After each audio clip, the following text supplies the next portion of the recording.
Good morning. Thank you for coming.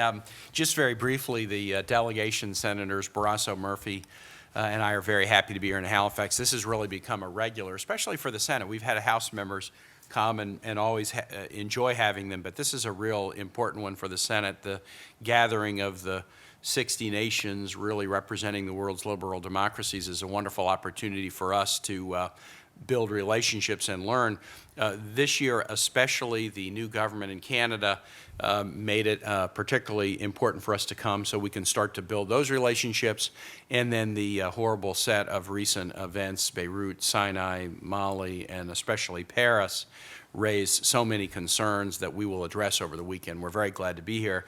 And we don't want to do a lot of opening comments. So I think we'll just open it up and take questions. And I'll ask my colleagues to be very aggressive and talk so I don't have to talk so much since I just finished. Please. And introduce yourself, please, as you ask questions. Thanks. Justin Ling from Vice News. I want to ask you about your relationship with Canada. There's two issues, maybe three issues that are a bit thorny right now. On one hand, the F-35 process, our acquisition of that, it seems to be ill-fated. Trudeau says he wants to scrap the whole process. You know, when it comes to our current fighter jets, we're going to pull them out of the fight against the Islamic State in Iraq and Syria. And then on a completely different topic, the Keystone Pipeline is obviously dead, and now we're trying to figure out what comes next.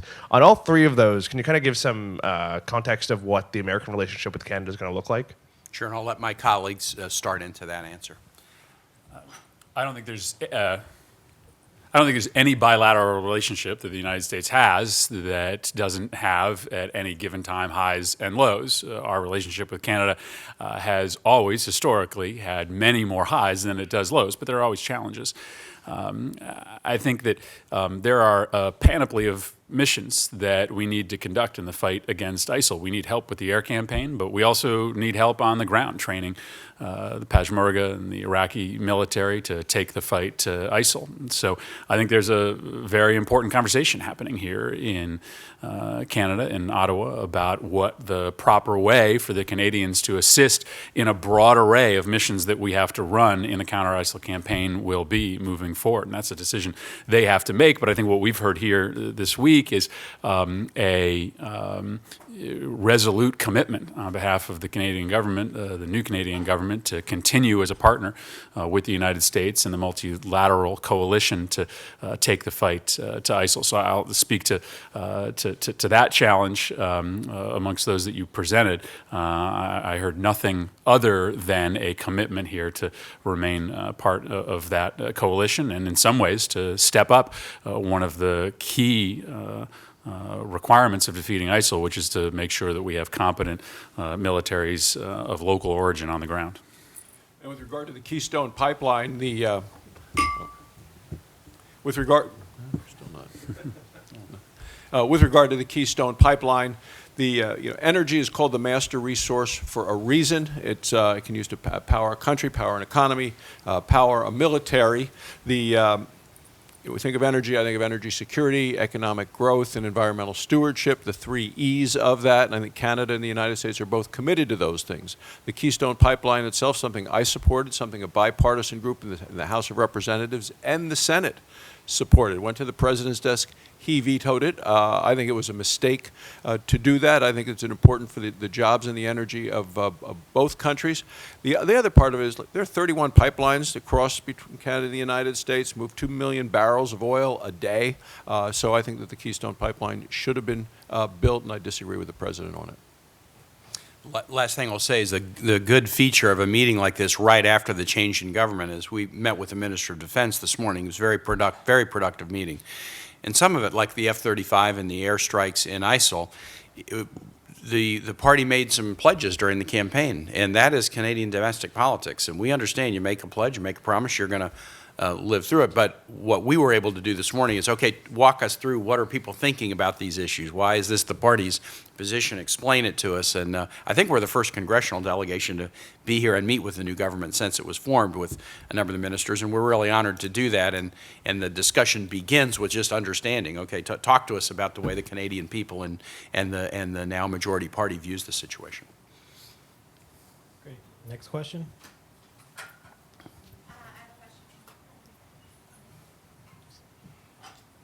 here in the front, sir. You have the microphone. Yeah, Rob from AP. Did you get an explanation of why this government wants to remove the 6 CF-18s that they have fighting ISIS? The basic explanation was we're not done with the fight against ISIS, and we want to be part of the coalition. We think our effort can be better directed in terms of training, in particular training in the Peshmerga in Kurdistan, and that would be a higher priority for us at this point. Every country has limited resources, and it's a question within a coalition about how you best apply your expertise and your resources to the fight. I think that was the discussion we had today, and we hope and expect that you'll see an increase in the commitment of the Canadian government to the training mission. That is something that is badly needed on the ground. It will be a welcome help. In the back. Marika Walsh with Global News.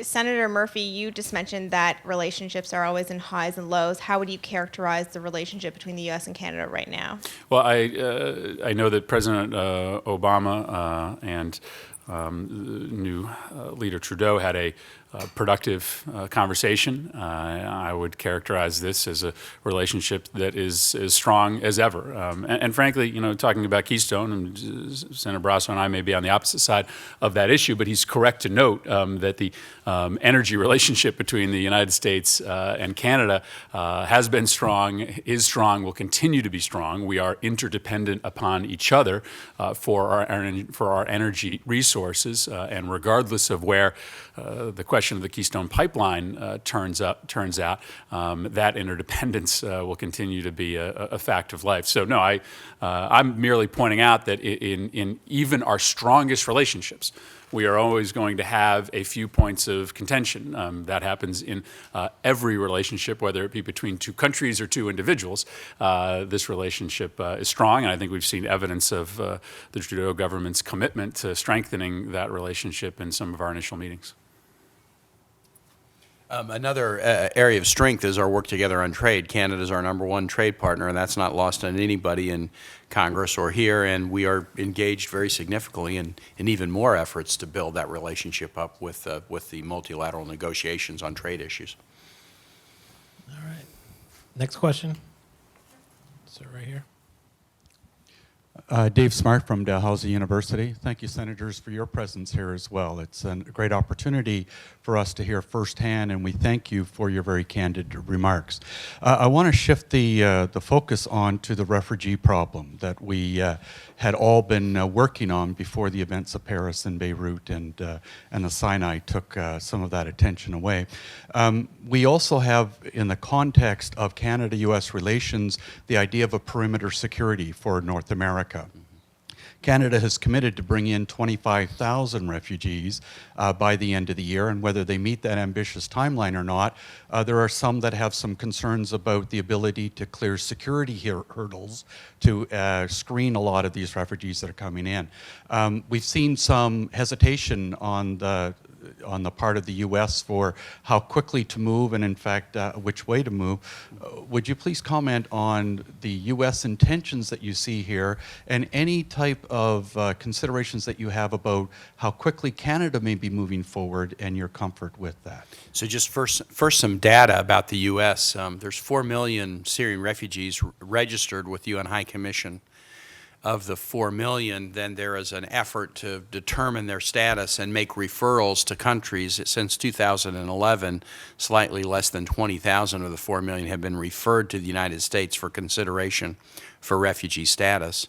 Of that 20,000, 2,000 have been admitted as refugees into the United States, and the average time for the vetting between the referral and the admission is about 18 months. And usually it was an additional year in advance before there was the referral from the UN to the United States. So we have a tight vetting process, and there is a bill that's coming from the House over to us that we will pick up after Thanksgiving, not next week, but the following week, to kind of determine it. I don't think that bill is going to pass as is. I think we're going to get into a wide-ranging discussion, possibly not just about the refugee program, but about some other issues like the visa waiver program we have and some other security concerns. And I think we'll work our way to a good result that responds appropriately to the security questions, but does it in a way that doesn't betray the values that we have as a Statue of Liberty nation. My thought about I wouldn't presume to suggest what Canada should do, but communication's important. And so with the idea of North American security, the more we're letting you know the way we're looking at this, and the more the new government is kind of sharing with us the approach here, we will be able to figure out a way to make this work together. With regard to the whole refugee issue, to me the issue is, as Senator Kaine said, there are 4 million refugees, people who have left Syria because their friends, their neighbors, and family members have been killed. They are seeking just to live in peace somewhere. So the problem is the root of what's happening in Syria. So whether Canada takes a certain number, the United States takes a certain number, it is a minuscule number compared to the significance of the problem of the 4 million individuals who are looking to just stay alive. The issue of perimeter security that you raised is a key one, which goes not just to the issue of refugees and who can be verify their identity and their intent, but the issue of the no-fly list, which are supposed to be the backstop to prevent folks with bad intentions coming from the 38 nations that we have in the United States an agreement with, a visa waiver program, so they can come to the United States without having to go through additional visa applications. So that is the concern. Are those people on the no-fly list who had been involved in the terror attacks in Paris? Because we know they had French passports. Could they have just got on a plane, flown into Canada, flown into the United States? That's a perimeter concern as well. Obviously people are worried at home with refugees, some of whom that ISIS could try to exploit what they would see as an opportunity to seed them with terrorists to come to different countries and create additional problem and terror, within the homelands. So it's the bigger concern of how do you go upstream, how do you prevent the refugees, people having to leave their own country of birth because they don't feel safe there, and then how do we make sure that our own countries remain safe? I would just tie the two comments together. Senator Kaine previewed a conversation we will have in the Senate, and Senator Barrasso correctly pointed out that, well, a lot of the discussion is focused on 2,000 highly vetted immigrants. There are 20 million who come through the visa waiver program who have a lower screen for good reasons because of the places that they're coming from.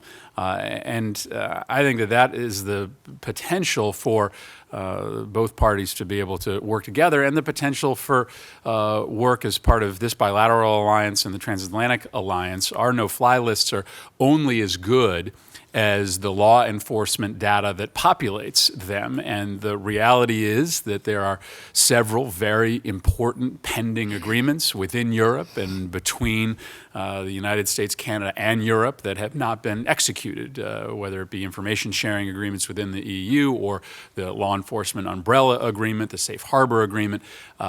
These are very important agreements that lead to a much more robust, much more airtight no-fly list that will benefit both the United States and Canada, that should be fast-tracked as a result of the actions in Paris. So I think there's a much broader conversation that we can have in the United States and we can have with our Canadian friends about the question outside of just refugee programming, including the visa waiver program, including some of these law enforcement agreements.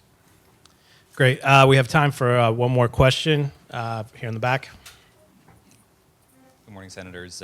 Brett Ruskin, CBC News. Just to build on that previous question, you mentioned the no-fly list for between the two countries. Do you expect or foresee any changes in terms of border policy to the north, in terms of instruction to border officials or strengthened border protocol with 25,000 Syrian refugees coming into Canada and many states in the south saying we don't want them?